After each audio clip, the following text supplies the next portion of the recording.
Hey y'all, welcome to the Sip This channel. So Anna Paul is finally responding to Mikaela's TikTok video that she made 2 months ago, exposing Anna Paul and her brother Addis Paul for their alleged disgusting behavior. If you haven't seen Mikaela's original TikTok video, I will link the video to that in the description and in the comments. Hi everyone, I know that a lot of people have been waiting for me to make a response to Mikaela's video, and before I get into that, and before I do that, I want to address something very serious, and that is that a couple of years ago, I made a huge mistake by being in a YouTube video where I talk about a relationship that I wasn't even in.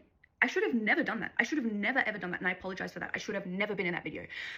I believe that at the end of the day, only the two people who are in a relationship truly know what goes on in that relationship. I have no right to sit down and talk about a relationship that I wasn't even in. And at the time, I thought I was doing the right thing by defending my family, but I wasn't. It's not the right thing to do whatsoever. And even now when I watch those clips back, it's like I can tell how immature I was. I should have been stronger in saying no to even being in that video. I should not have been in that video at all. And I really apologize for that. And because of that, in this video, I will not at all be addressing Attis and Mikaela's part of the relationship. Attis has done that on his Instagram today. That is his story to tell, not mine whatsoever. I'm only going to be talking about myself. Mikaela had been promoting her podcast for weeks and weeks and weeks. And not once did I try to stop it. I didn't try to stop it with a cease and desist or any type of legal letter, nothing at all. Because I believe when a woman has a story to tell, she should be able to come online and freely tell that story. So that's why I didn't do that. And another thing I want to say, since we're speaking at legal things, is that some people are saying because I didn't get her with a defamation case after her podcast was posted, that what she's saying must be the truth and she must be telling the truth, but that is not the case at all. In reality, a defamation case takes 3 to 4 years. It takes such a long time, and it costs $500,000 to $1 million. It's very expensive. It takes such a long time, and if I went down that route, I wouldn't be able to do this. I wouldn't be able to set up my camera like this and just freely tell you the truth like this. This would take 4 years to be able to do this, so I didn't want to go down that route. Now, Mikaela made a big mistake thinking that I'm going to stay silent like I always do, because she knows that when people lie about me online, I don't say anything, I don't make a video, like I just stay silent. And she made a huge mistake in thinking I'll do that again. She took my silence and my kindness for weakness in the situation, and I will not be staying silent this time. Now, when she first posted the podcast, I didn't watch it. I'm going to be honest, I didn't watch it because I wasn't going to sit down and listen to 2.5 hours of her lying. I'm not going to do that. That was until people started commenting like, oh, she came with the receipts, like all the receipts. And I thought, okay, let me see, like, what are these receipts? I want to see. So I watched her video, and there are no receipts about me. There are no receipts about me. She puts up photos from my public Instagram and stuff like that, but she just tells very, very long stories. She speaks a lot, and her receipts are like photos from my public Instagram. There are no receipts. I today, however, have come with actual receipts, so let's get into it. First, let me clarify a timeline. I haven't seen this girl in 3 years. She asked to hang out with me 4 months ago. Even though now I've always been this very bad person, 4 months ago, she wanted to hang out with me. She asked me to come to her house. She asked me to make Snapchat content with her, which makes her money because she only wants to hang out with you if she can get something from you. And of course, I politely declined because I do not want to hang out with this person. I know what kind of person she is, and I do not want her in my life whatsoever. So I declined. And then she asked me to go on a trip to Fiji with her, which again, would have been for Snapchat content, would have been for money. And I also didn't go to that, obviously. Now, 4 months later, apparently I'm a very bad person. But anyways, let's get onto the lies, because there's a lot, and I have them written down on my phone, so if it's choppy or if I'm looking down at my phone, it's just I'm trying to keep track of all of them, to be honest with you. And the first one that I'm going to address, which is so stupid, is that Attis takes my OF content. She seriously said that. She seriously said that. And when she said that, I was like, yes, now people will know she's lying. Good. But that's not the case, so now I'm going to address it. Attis doesn't take my OF content, obviously. Either I took it or Glenn took it. She's trying to make it seem like Attis was in the bedroom, like, you feel me? That's ridiculous. And she knows it's ridiculous. She knows it's an online rumor. And I'll put up a receipt on the screen. This is us laughing about how gross it is. And she's laughing along. We're both laughing because we're like both like, yuck, what the hell? She's laughing and she knows that it's not true. She knows it's a rumor. She knows people will eat it up, which is why she said it in her podcast, which is ridiculous.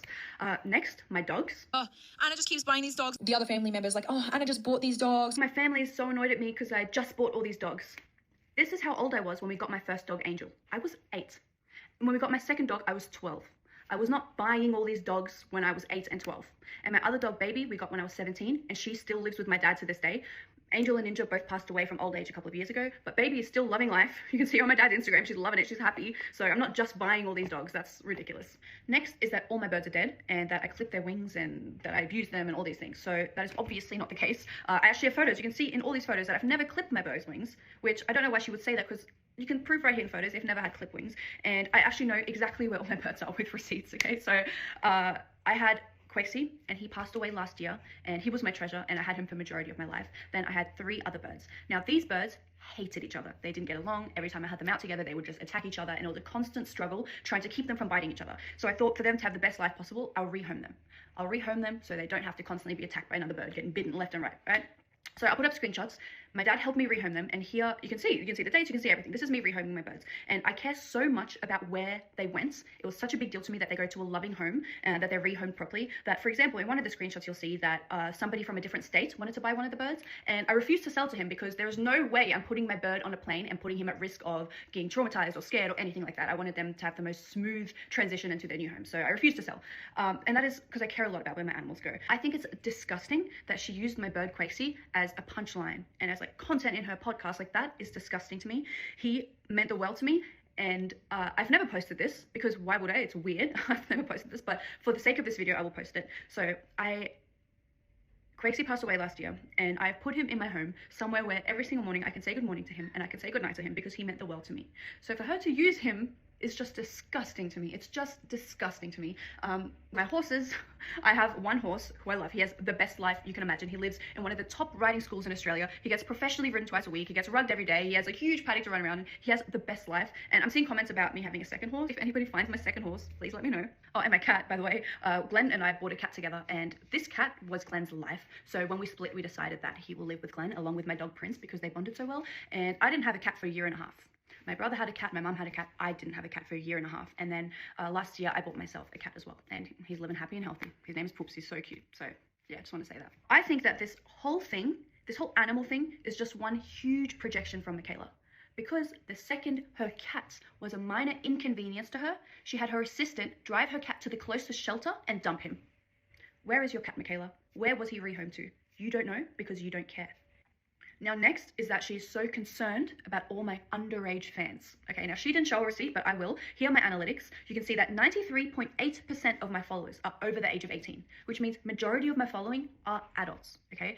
And I just find it very interesting that while all this drama is going on that she kicked off about her being concerned about my fans and they're all underage and she's so worried, what does she post on her Instagram while all eyes are on her, while her views would be higher than ever, of actual children wanting to know, oh, what's the tea? What's Mikaela going to say about Anna? What does she do? She posts slide after slide after slide on her Instagram story of a link to her other page where you can buy videos of her and her partner having sexual intercourse. That's how concerned she is. Because I am so gross. And let me just say, I haven't talked about my other site on TikTok in years, and I've promoted it maybe twice in the last 12 months on Instagram. Yet she's so concerned that I'm so disgusting. And you know what? Since we're out here clarifying absolutely everything, I don't do anything crazy on there. I haven't even shown my bare chest on there. Yet she's so concerned for all my underage fans. How does that make sense? I don't understand. Let's continue. And I don't know how else to fucking say it. Hans Paul is homeless. He prefers this lifestyle, and it's something that Anna and I would joke about all the time. And he would rather sleep in the van in the garage than sleep in one of the unused 5 bedrooms upstairs because he's just a hippie man. Apparently my dad is homeless, according to her. Now, I want to start this by saying, Mikaela, my dad is none of your business. He's not a piece of content for your podcast. I don't know why you're sitting down talking about a 60-year-old man that you haven't seen in years.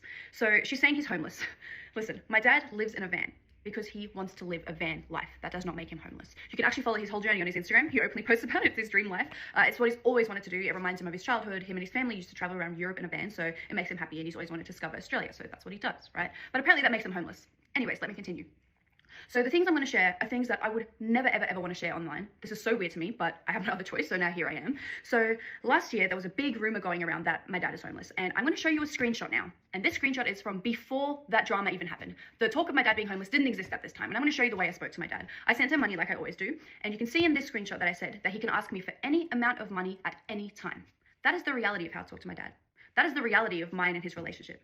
Now, I didn't want to show that receipt, but I had no other choice. And now my dad also has a job of his own, and it's a very flexible job so that he can travel the world with me for the other half of the year, because a lot of the time we're not in Australia, a lot of the time we're traveling around the world, because I love to travel and I love to have him with me. I love to make those memories with my dad.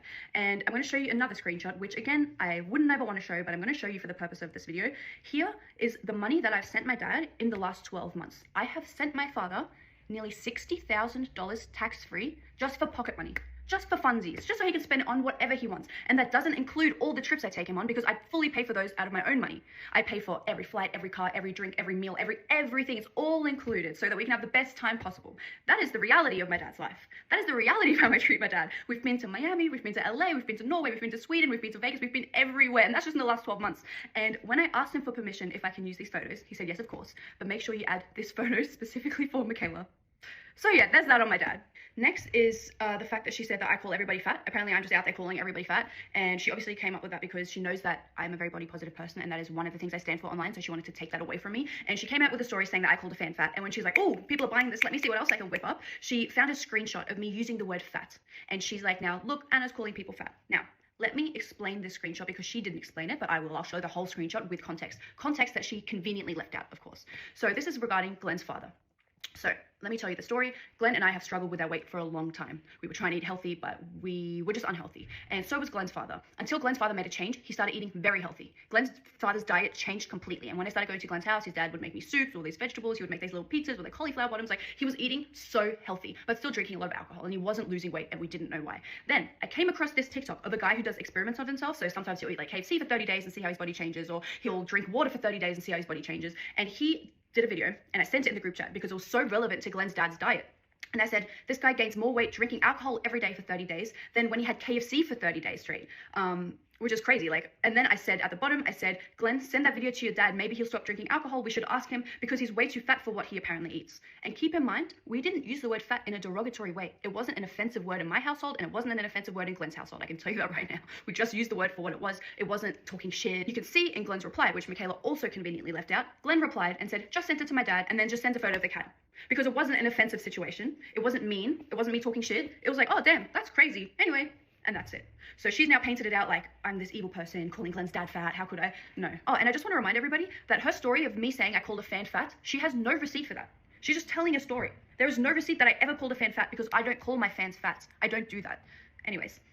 Now, our relationship was complicated, but we were close. And when you're close with someone, you text them dumb things. You text dumb things in the group chat with people that you're very, very, very close with. You type things and you hit send without thinking, and sometimes they're rude, they're disgusting, they're mean, they're dumb, they're immature, and we could scroll for the next 10 years through our group chats and expose every bad thing that we've ever said. But I'm not here to do that. I'm actually going to show you something else, and that is that...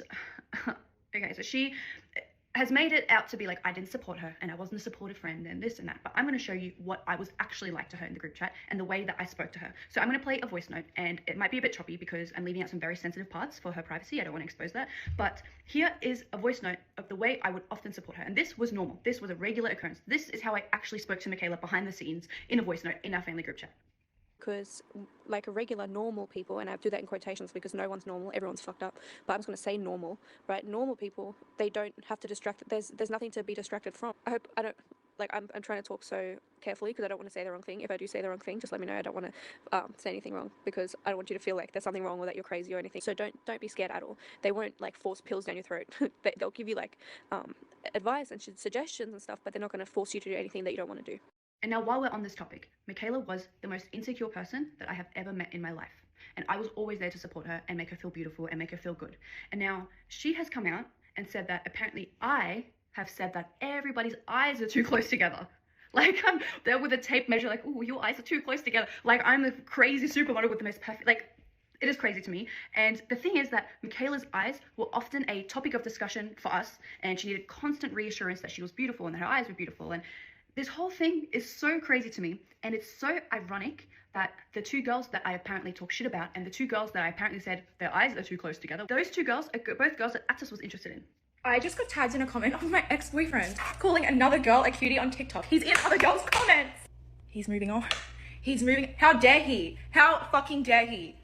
Now, Mikaela's eyes were an insecurity to her. Atlas liked these two girls. So now she's twisted this whole thing like, Anna said that their eyes, girl. I have an actual receipt, which she didn't have for that story. And this is the way Mikaela actually is. This is the real Mikaela. Without the eyeliner, her eyes are so fucking small on her face, it does not work.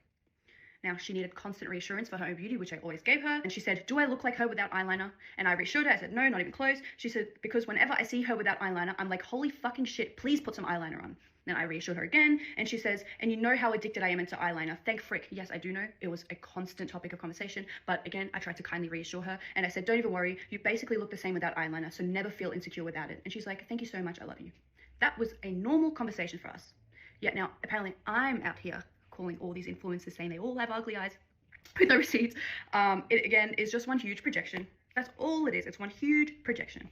If you're sitting there thinking, no, Mikaela's changed now, she's different now, I'm going to show you something.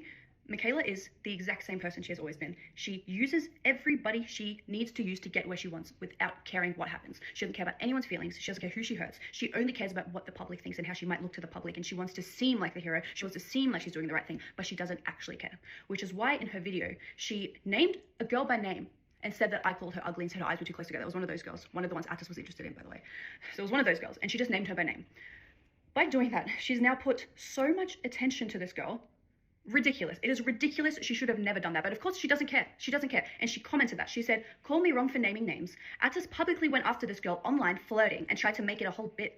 If I didn't say names, no one would believe me." She's mad that Attis liked her and she doesn't care to use her name and what effects that might have on this girl. Then she saw, oh no, the public don't like that. Oh no, because that's all she cares about. Oh no, oh no. And then she came back 2 hours later and was like, "I apologize for naming her by name. I shouldn't have named her by name." She's like, oh shit, fuck, right? So that's just the type of person she doesn't care. Now, I'm sure that nobody wants to sit here for 2 hours and let me talk and talk and talk about all these things. So I'm just going to rapid fire some lies, and I have to read them from my phone because there are so many. So give me 1 second. Number one is that we were talking shit in German in our family group chat about her, and she would stay late at night scrolling, Google translating all of our German shit talking. Again, with no receipt. I am going to show you a receipt. This is what my family group chats look like. Attis and I don't know how to write in German. We talk in English. So what shit from us was she Google translating? I don't understand. This one is a good example of how she tries to make herself seem like a good person and like the hero in the story. It's just like a tiny little manipulation. But she says that she decided not to monetize her YouTube video because she didn't feel comfortable. That is not the case. She could not have made her video monetized because she doesn't meet the requirements. She could have left that out completely and not said anything, but of course you have to sell your little story, like, look how good I am, I don't feel comfortable. House we were at called the Promontory. We also called the house the Pematory, and it got demolished, I believe, because of the amount of urine that was in the fucking house that they probably just couldn't get rid of the smell, so they had to like demolish it. Old house got knocked down because the dogs peed inside it. Here's the house, still standing, not knocked down. That I ran an illegal lottery. News.com confirmed that it wasn't illegal, and a quick Google search will show you that my lottery was not illegal. I did not do anything illegal. And she did try to carefully walk that back in episode 2. She was like, oh, kind of illegal. Like, she tried to take that back. Next is on my It Made Me Feel Broke video. She commented on that video. Then she quickly screenshot her comment, deleted her own comments, and then posted that comment to her Instagram story and said, Anna deleted my comment, but she's acting like I'm trying to silence her. I did not delete her comment. It is so sus that her comment was 42 seconds ago. Who comments a comment quickly screenshots it? She did that on purpose to make it seem like I'm this bad person. And while we're on that topic, you know how I added the number, like the helpline, and people are saying like, you didn't even add the helpline, I'll just add a screenshot. But her comment was not there. Nowhere to be found. She deleted it herself. Crazy. Next is that I hated Jack Cooper. And this one is one that is so personal to me because she knows I love Jack Cooper, and she has told him some type of story. I don't know what she has told him. She has told him that I don't like it, that I hate him. I don't know what she said. Now I'm going to actually tell you the real story, and that is I didn't know Jack Cooper. Jack Cooper is an influencer from Australia, if you don't know, and he's one of my favorite influencers. And she, like I said, she's trying to take everything away from me that makes me me, and he is somebody that is very, very, very special to me. Before I met him, I didn't know his personality. I didn't know his sense of humor. I knew nothing about him. And if you know Jack Cooper, you know his humor is very specific. It's a very special type of humor. It's very different. And at the time, I didn't know that. So the one time I said something bad about him, before I knew him, before I met him, this was a very long time ago, he commented something really, really crazy on my Instagram photo, and I sent in the group chat and said that he's a clout chaser because I thought he was trying to get attention. I didn't know this man. I knew nothing about him. And I'm going to put up a receipt. This is mine and Jack Cooper's chat conversation, and I'm going to blur some of it for privacy, but this is how we talked. So you can see before I met him, I never replied to him. And then you'll see I meet him. And from the moment that I met him, I fell in love with this man. And I replied to this man ever since. We have been such good friends. We've supported each other for such a long time. So for her to make up some crazy stories that I hated him, I didn't know him. I love that man. And I will always love that man. I don't care. I love that man and I don't care. And you can't take that from me. Let's talk about some things that should have never been on the internet whatsoever. But again, just show you what kind of person Mikaela is because she doesn't care at all. Number one, she talked about my parents' marriage and made that a segment in her podcast. My parents' marriage is none of your business. What are you doing? You don't know these people. You can't speak on someone else's marriage like that. Like, that is so insane to me. But she knows, she thinks it's tea. My parents' marriage is not tea. You're weird. What are you doing? What? To wrap this up, I'm going to give you a recap of the type of person that people have been so quick to support. Girls wanted to know, how did you get your abs? What did she say? Just do sit-ups. That's what she said. When in reality, she had a metal rod put into her stomach and they had abs carved out of her fat. That's what happened. But she told the girls online, just do sit-ups. Then she dated the Kid Laroi when he was underage. And then years later, went to his concert, filmed herself crying at his concert, and then made that a whole content situation. While we're talking about underage boys, she sent nude photos of herself to 14-year-old boys in a group chat when she was 19 years old. And to make it worse, she stayed in contact with these boys until they were overage. This is not a nice person. Not a lot of people have spent time with the actual Mikaela. She is not a nice person. Be so careful supporting this girl so quickly. You don't know her. And somebody who does know her, who has spent a lot of time with her, even very recently, has come out with her own story about what Mikaela is actually like in real life. Now, if you're sitting there and you're thinking, no, Anna, Mikaela has told us why she started all this, then I'm sorry that her manipulation has worked on you, like it worked on me for years. So I'm going to leave you with one final receipt. This receipt is the real Mikaela. This is how she is behind closed doors. This isn't the Mikaela that's manipulating the internet. This is a Mikaela that you don't know. This is the real reason that she started all of this. My goal is to make sure she doesn't fucking post a thing. Because remember how I told you she would always copy me, she would always steal my stories, steal my personality, everything, the car idea, all of that. She stole it from me. I'm supposed to be the one with 7 million followers. I'm going to be vlogging after this, and everyone's going to need someone to watch because everyone's addicted to watching her, that they're going to watch me. And I'm going to live that life that I should have had. And this doesn't come from jealousy. This just comes from a siphoning energy bitch. Anna Paul is doing to me exactly what she did to his ex-girlfriend, trying to paint them as some sort of crazy liar. The voice message at the end of Anna Paul's video is facts. I'll post that to my own account. I'll say that with my full chest. You stole everything about me. All of my ideas, everything. You stole it all. Even the goddamn story about your upbringing. The homeless shelters needing food babes. Ha ha ha is all I have to fucking say about that. After the breakup, I was so traumatized and messed up from the shit I endured from the fucking 3 years that I was with you and your brother. Of course I never want to see you post again. I never want to see you post that rapist brother of yours, this abuser, this man that steals. Plaster him up all over your page like he's some nice fucking guy when he hurts women and he's all over dating apps talking all this sorts of crazy shit. Wait for episode 3 is all I have to fucking say. He's convicted too. She's posting this man like he's an angel. She's posting her family like it's some big happy story. It always messed me up. After the breakup, I was so traumatized that I barely wanted to post. I lost myself. I was sitting in my house. Like, you guys have hurt me. Why would I want to see you guys up here posting? And you particularly posting your brother like he's some hotshot guy. Like he's some nice fucking guy. It pissed me off. I don't want you posting. And I have no problem coming on here and saying that. And stop trying to paint this whole narrative of like, oh, Mikaela wants to pretend to be this nice girl. I'm not a nice girl. I'm not a nice girl. I'm a messed up girl. I'm messed up. But every single word I speak is the fucking truth. Something you don't know how to fucking do. And something clearly you've never done. I suggest anybody that's having doubts to go and rewatch my fucking podcasts and wait for episode 3. The fact that I never went back to normal is really telling of the shit I endured from this family and my time there. I lost myself, and I mean that. I couldn't post. I feel like this trauma that I endured from him, like, took everything from me. I wasn't making money. I wasn't posting. I was crying in a fucking goddamn room. I wasn't doing shit, and the rare times that I did, it took every single piece of energy from me. Being financially abused, everything else under the sun, bullied about your looks, wearing this fucking goddamn giant eyeliner across my head. Do you think I did that for free? Do you think I did all this for free? You think I gave $1 million to Addis Paul for free? Do you think I did not post after that for free? I am traumatized from this family. I do not want you to post like you are some happy, nice person and your brother is anything better. Having those disgusting unedited clips of you in that video trying to shut down your brother's other SA victim is something I've been sitting on for years. Something that I've been physically sick over. Knowing this information, knowing the truth, finally coming out was one of the best things I've ever done because I can breathe, I can sit, I can relax with myself. If I died tomorrow, I'll be happy because I fucking told the truth. I came on the internet and cleared a girl's name. All right? I don't care what happens from here on out. I really don't. Because I'm speaking for Alice Patterson and I'm speaking for Jemia and I'm going to speak for myself and any other future girl that wants to consider having a relationship with Addis Paul and being a part of the fucking Paul family. Learn from my mistakes. Learn from Alice Patterson's mistakes. Learn from Jemia's mistakes. One thing about me, I'm not going to take 1,000,000 years to respond. I don't need time to muster up more lies and contradictions. I'm going to speak the facts when I feel them, when I see them. You know you bully your father. You know you did all that stuff to me. You know your brother did all of it. You know I was suffering in that dark room with blood, with the doctors, everything. And the first one that I'm going to address, which is so stupid, is that Addis takes my OF content. She seriously said that. And when she said that, I was like, yes, now people will know she's lying. Good. But that's not the case. So now I'm going to address it. Addis doesn't take my OF content. Obviously, either I took it or Glenn took it. She's trying to make it seem like Addis was in the bedroom. Like, you know what I mean? That's ridiculous. And she knows it's ridiculous. She knows it's an online rumor. And I'll put up a receipt on the screen. This is us laughing about how gross it is. And she's laughing along. We're both laughing because we're like, yuck, what the hell? She's laughing and she knows that it's not true. She knows it's a rumor. She knows people will eat it up, which is why she said it in her podcast, which is ridiculous. That's just lie number one. This is just the very beginning. Pay attention to the timestamps, the time, the photos at the bottom, the background. We've got Burberry slides in the background here. We've got a finger and we've got the slides in the bottom. We've got an individual with a bucket hat. We've got my shoes here. You can see all the photos at the bottom. Date and times. Oh my God, it's your brother in the same shoes, date and time, same bucket hat. Oh, but he doesn't take our OF content.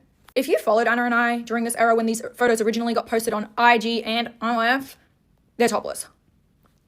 They're topless photos, all right?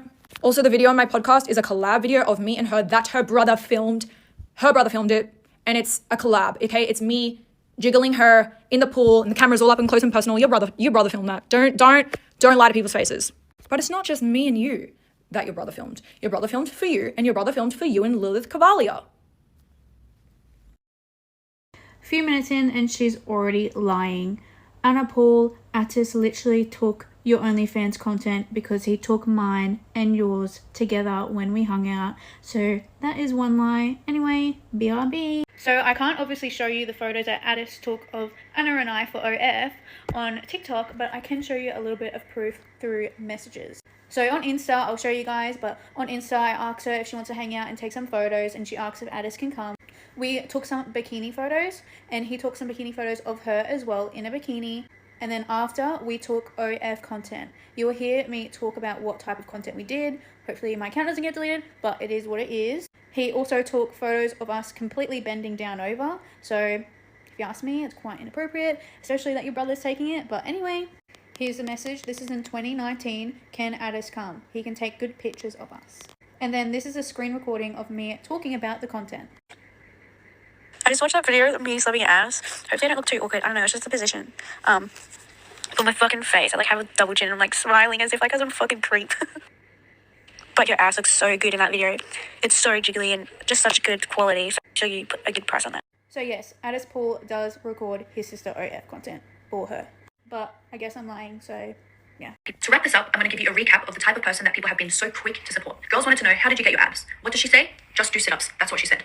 When in reality, she had a metal rod put into her stomach and they had abs carved out of her fat. That's what happened. But she told the girls online, just do sit-ups. This was a video that was taken out of context and I fixed immediately years ago by her source, a news outlet.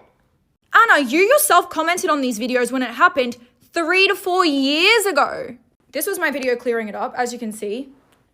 2021. But let's grabble at straws. Let's make Mikaela look untrustworthy, even though she's cleared this bloody out of context snippet of a video multiple times. Let's go on the news and look it up and we'll find a little article to make her look untrustworthy. Grabbing at straws. There is a video that is cropped and that is used against me in every single situation when I say, I've never said that I'm natural. It's like a 10-second clip of me saying that all I have to do is a few sit-ups in the morning and then I have abs the next day. I have liposuction, which means I have 0% fat cells on my stomach. Fat doesn't exist on my stomach. It will never accumulate in that area again. I started working out and I had rock hard abs in 3 vlogs later. People were saying, oh my God, her stomach looks really different. She got ab implants, like a silicone implant under my stomach to make it look like I have abs. So I made a video addressing that, saying all I have to do is a few sit-ups and I'll have abs. And of course, the gym girls started commenting a bunch of stuff. People were taking it the complete wrong way. It's common knowledge that I have surgery. It's common knowledge. She talked about my parents' marriage and made that a segment in her podcast. My parents' marriage is none of your business. What are you doing? You don't know these people. Anna, I lived with you and your family for almost 3 years. I know these people and I know them very well. Your father and I have had many conversations where he has been upset about things going on in his life. He sits at the Blue Water Grill in Hope Island crying to employees there, dating girls from there, and telling them all sorts of things about how you guys treat him and how he doesn't have money for food. He's running out on bills at the Blue Water Grill. He's going to Woolworths and getting the free fruit from there, and we know that because Woolworths employees know. Anybody living in the Hope Island area knows your father sleeps in the car park down the road from your house for the free Wi-Fi at the shopping center, where security kicks him out. Don't forget, I'm also friends with your blood sister that is fathered by Hans Paul. So if you want to go around and act like I don't know you personally and I don't know things that went down with your father, I had his location for 4 years, an extra year after we broke up. on Life 360. I knew where he was, and he was always at the fucking Blue Water Grill, and he was fucking homeless this whole time. You bullied him. The shit you and your family said about Hans Paul was diabolical, and the only reason why I even brought it up in the podcast is because Veruca was getting so bullied because she brought it to the internet in 2024. I had to say something to clear her name, something you never did, even though the claims are true. Anyone that knows Hans Paul in real life, so the girl that dated him, which is Veruca's babysitter, me, because I was with this fucking family for 3 years, and Sarah Paul, Hans's daughter, we actually know him, all right? So don't try and be like, you don't know anything. Babe, we know, and we know good. But play a fool and put photos of your father doing the finger to everyone and like make it look all performative and shit. We know your father's crying to people that he's dating, telling them all about you and your mother. You are a family content creator. You make family content every single day. People are allowed to comment on it. And funny how your receipts only show you sending your father money, which I'm very suspicious on the look of those screenshots, after Veruca posted about him being homeless. If your father had money, he wouldn't be doing DoorDash. I had all the receipts in my podcast. If you was giving your father $60,000, he's not doing DoorDash for a $3 fucking delivery fee. You are insanity. I haven't seen this girl in 3 years. She asked to hang out with me 4 months ago. Even though now I've always been this very bad person, 4 months ago, she wanted to hang out with me. She asked me to come to her house. She asked me to make Snapchat content with her, which makes her money because she only wants to hang out with you if she can get something from you. And of course, I politely declined because I do not want to hang out with this person. I know what kind of person she is, and I do not want her in my life whatsoever. So I declined. And then she asked me to go on a trip to Fiji with her, which again, would have been for Snapchat content, would have been for money. And I also didn't go to that, obviously. Now, 4 months later, apparently I'm a very bad person. Anyway. Do you think everybody in the world has amnesia, Anna Paul? You have been commenting on my content for the last couple of years since your brother and I broke up, calling me your sister forever, and you love me so much, wishing me the best on my engagement, publicly commenting, DMing me, being all nice. And even in your first response, you said, I'm taken aback and I was shocked somebody I was close with said this to me and I'm really confused. But now all of a sudden, I'm the bad guy. You've always been a bad guy, particularly in Attis and I's relationship to me, but the way you acted after by being so nice and supportive to me, messaging me and commenting on my stuff, I thought to myself, you know what? It's been so many years, maybe she's changed.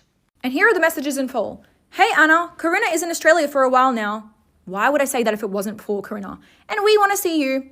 I had to say that. Just messaging you to invite you over to my place at some point. We could have some pooled beach days and do some snap. Let me know. Da-da-da. Oh, we're leaving on Fiji Friday. We actually have a spare room in our villa if you wanted to come. You said you're busy, but still. Rina will be leaving December 2nd, but I'll be here all summer.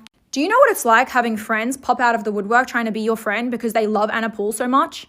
Ever since Attis and I have broken up, because I'm reachable, because I hang out and I make new friends all the time, I get these horrible fake people that want to come into my life, and when they come around me, they talk about how much they love Anna Paul and how much they love her content and how much of a good person she is, and I have to hear all this waffle of shit because I know what she's actually like, because I dated her brother and I lived with this woman for 3 years and I experienced the most treacherous amount of bullying from this person.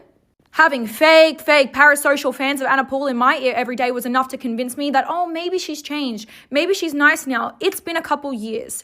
So when I have Corinna Kopf, which is my ex-friend, posting Anna Paul all over her Instagram stories while her and I are friends, trying to be her friend, inviting Attis to her farm, trying to be my friend while she's flirting with him on Instagram DM, unbeknownst to me at the time, of course. When Corinna comes to my house in Australia and asks me, oh, we should hang out with Anna, you should message her for me. I'm just going to do it. I'm nice to her. She's nice to me. I mean, she comments on my stuff, whatever. I was ready to put it in the bin. I was ready to put the past in the past. Maybe that would have been a conversation that we had we have hung out. I don't know. I don't know how it would have went because it didn't happen. Corinna Kopf encouraged me to message Anna Paul to ask if we can hang out. I invited her to Fiji at the same time that I invited her to my house to do some Snap. She had just started on Snap. I already had 1 million followers on Snapchat. I was doing it with Corinna. Corinna suggested the idea. And I was okay with it because did I hate Anna at that point? No. In my heart, I was ready to forgive the past because of how many parasocial fans are in my ears all the time. But if I actually think back to the days where I was in that house, it was horror. Now I'm going to put my fiance on the camera to speak for the first time. I was here 4 weeks with Corinna Kopf when she was visiting Mikaela, and I heard multiple times Corinna pushing Mikaela to invite Anna to hang out with them, especially to Fiji. I was literally driving Mikaela's car. Corinna was in the back, and she told Mikaela to invite Anna. Well, this whole situation is insane. That's it for this video. Make sure you like, comment your thoughts down below, and subscribe.